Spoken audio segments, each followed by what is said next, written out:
Men tajriba quyonchasiman. Men otam ham, onam ham, singlim ham, bolalarim ham, xullas, hammasi tajriba quyonchasi bo'lishgan.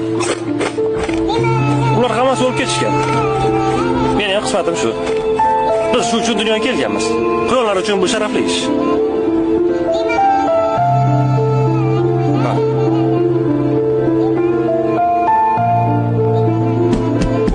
Haya.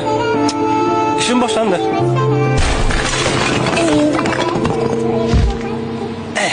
Juda ham qo'rqinchli. Lekin men shunchaki ishimni qilyapman. Hoy, Ralf. Qayerda bichib yuribdi? Ha, ularmi? Ketimdan yurishibdi va qanaqadir hujjatli film olishdi. Ularni iltimos qil, bizni qutqarishsin. Qutqarsin, bu yerni olib ketsin. Men shuni eshitdim. Okey. Menga qarang. Bu joyni kesib tashlab bo'ladi-ku.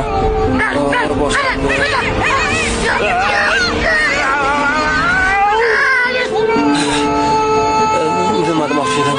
Sizlarga murojaatim hayvonlarga yoqqa qarasangiz. To'g'ri turib. Ha, uzr. Men to'g'ri turdimmi? Ha, bo'ladi. Xullas, nima demoqchi edim?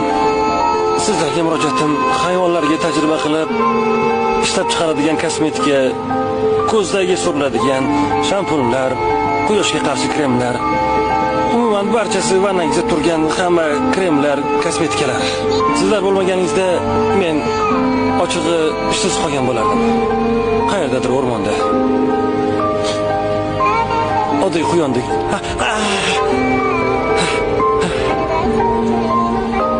Hammasi zo'r. Sizning chiroyingiz uchun hayvonlar ozor chekishi yoki qurbon bo'lishini bilarmidingiz?